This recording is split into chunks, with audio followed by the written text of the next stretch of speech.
Hey guys, welcome back to the Laker family. I'm going to talk about the game that just ended between the Lakers and the Houston Rockets. Man, it was a very exciting game. It was filled with a lot of questionable calls, a lot of drama, and a lot of explosive performances from certain individuals. This game was a tale of two halves. The first half, the Houston Rockets owned, and they lived by the three. Um, the I knew if the Lakers kind of kept it within striking distance that we could win this game because the Rockets were absolutely on fire. They were just hitting from all over the floor, getting anything they wanted. Even Russell Westbrook, he was the main catalyst in the first quarter and in the first half. He was just eating away, getting whatever he wanted. I felt Caruso gave him a few angles to the goal early on, allowing him to get to the cup.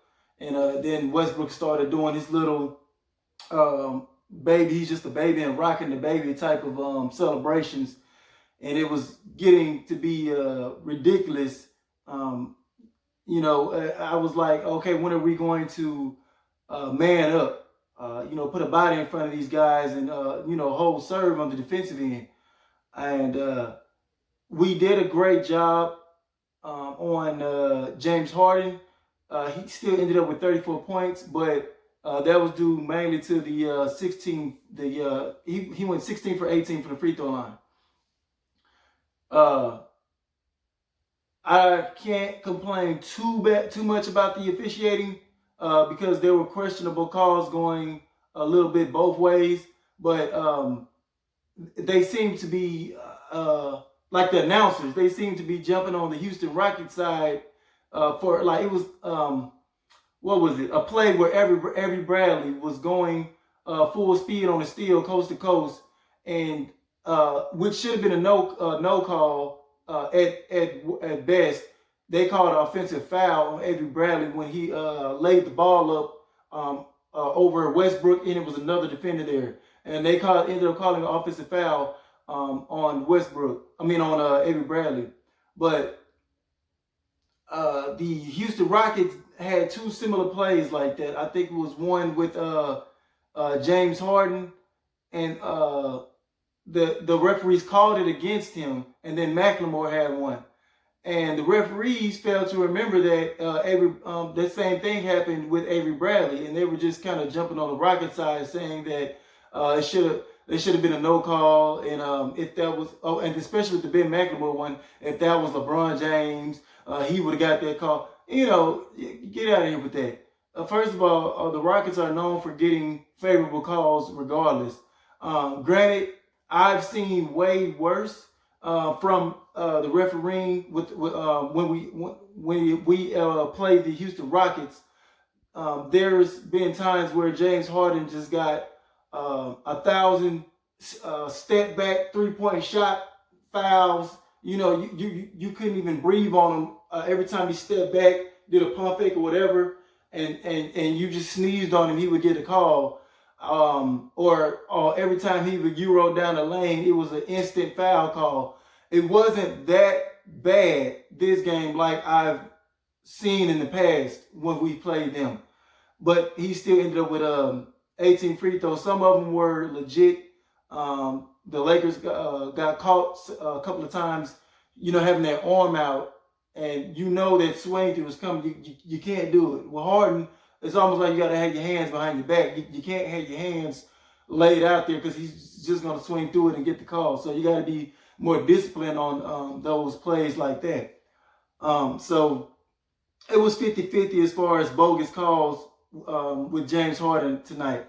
And they missed a few calls as well. They got a goaltending call on Dwight Howard when he clearly didn't touch the ball. James Harden was going up to the left side of the rim, and Dwight Howard went up to contest. And they waited for the ball to go and roll up over the other side of the rim, and we got the rebound and got game possession, and they blew the whistle for a goaltend. but yet Capella clearly blocked LeBron James layup off of the backboard. The ball had clearly touched the glass first, and then Capella knocked it away, and we didn't get it. So that was bogus. That was complete bogus. Stuff like that can end up changing the complexion of a game severely. So all in all, I felt like the coaching staff came up with a great defensive scheme plan. They didn't let nobody else get off on this team besides Westbrook, and it was really just Westbrook, to be honest with you. And you would kind of live with some of the shots Westbrook was taking because he normally is consistent from outside. Like from deep two to the three-point range, he's inconsistent from out there.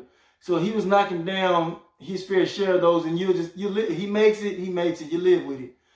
You just can't live with him driving inside or bullying folks for inside jumpers or what have you.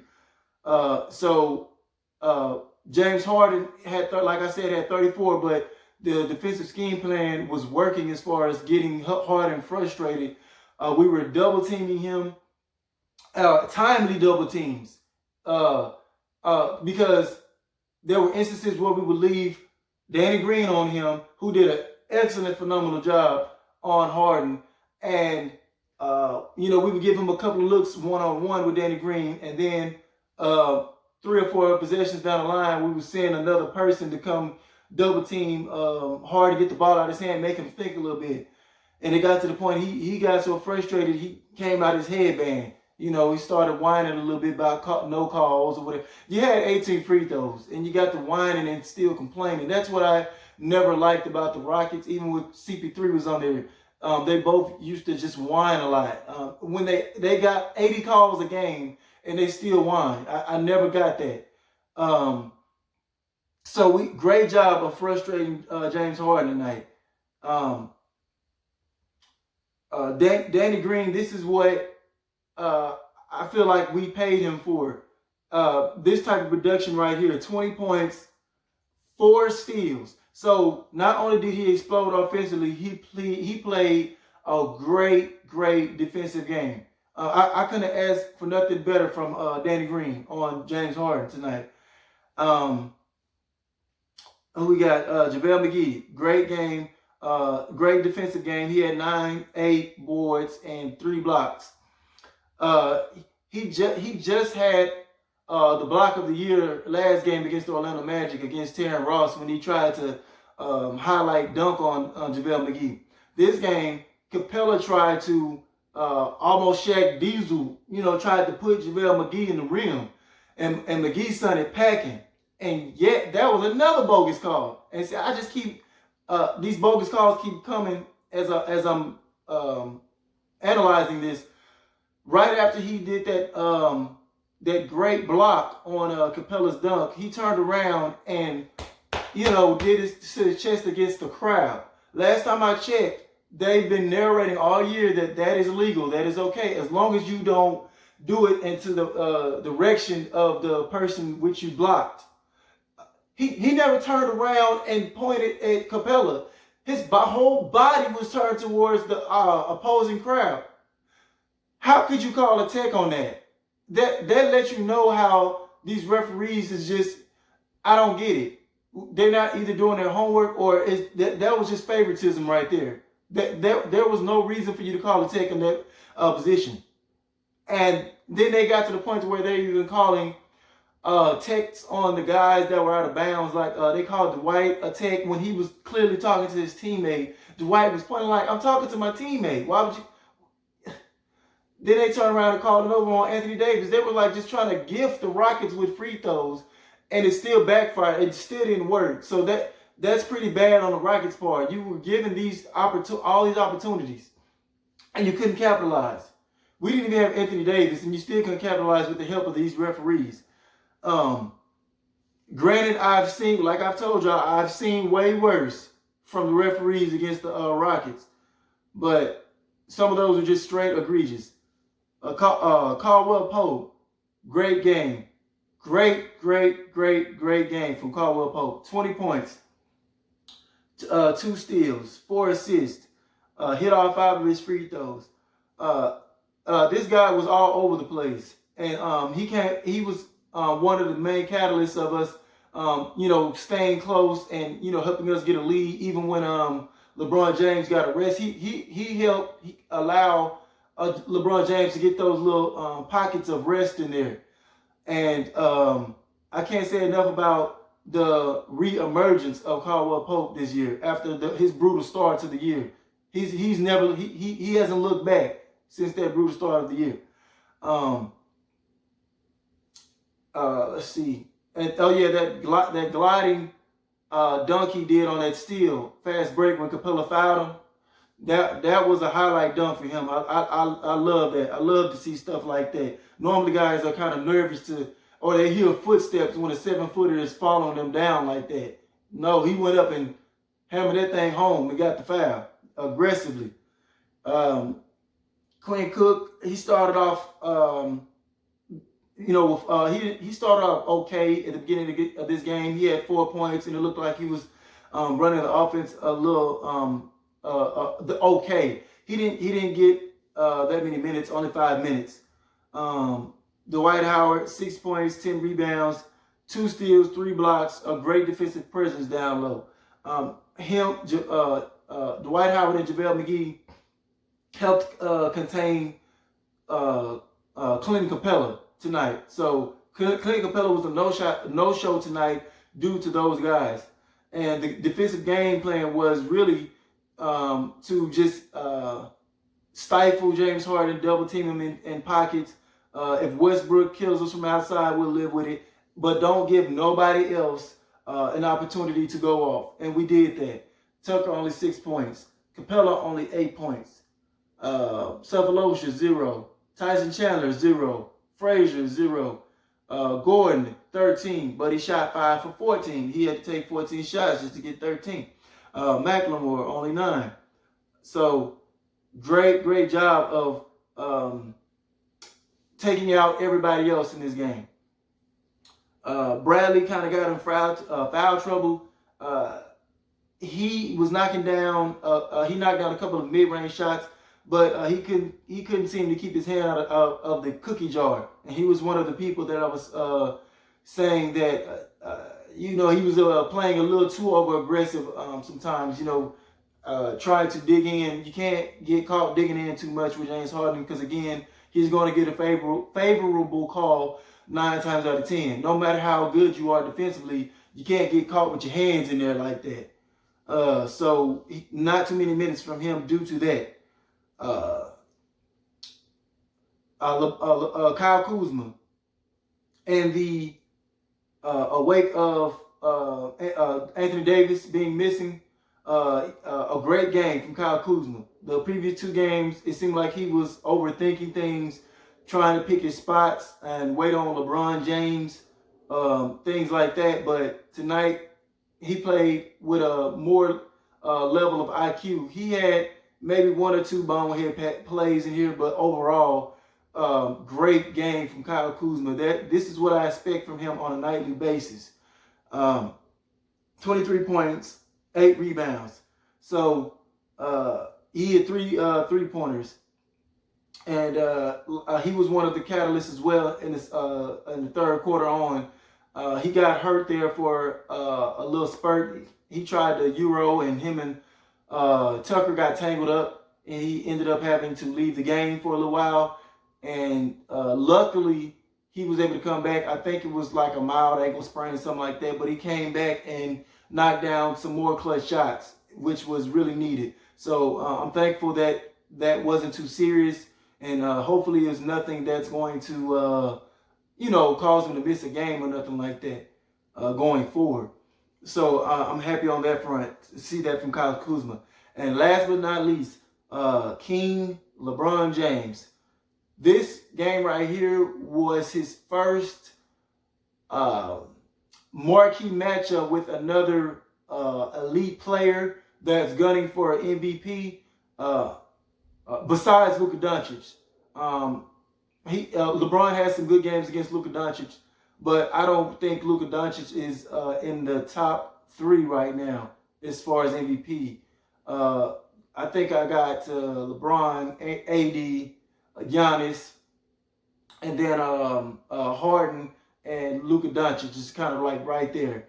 So to me, this is like his first great game against a marquee elite type player in James Harden, and he ended up winning this battle.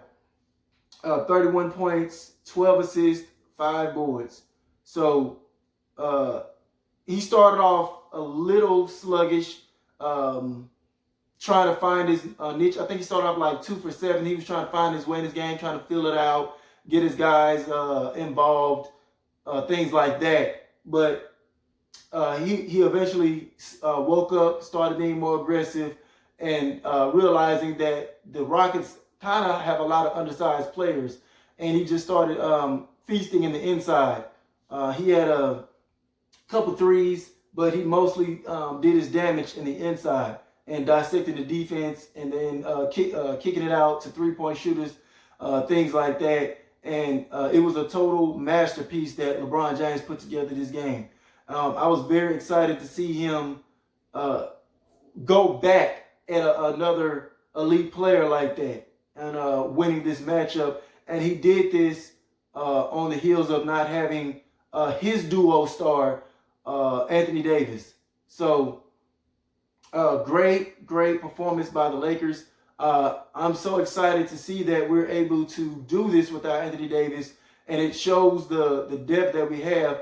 And we're missing Rondo as well. And I know some of y'all are iffy about Rondo, but he still has games where he's valuable as far as getting guys open and even scoring. You know, he has some good scoring games. So without those two key guys, we were still able to go into the Rockets arena and take care of business like that.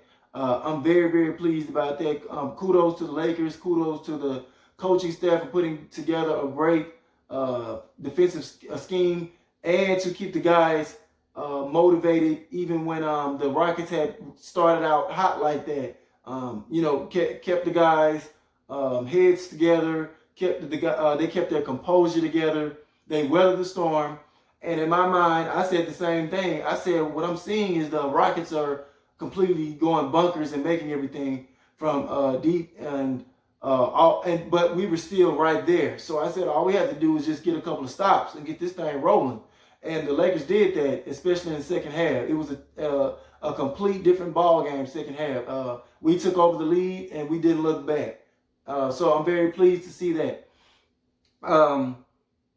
So all in all, I think I've covered the bulk of everything.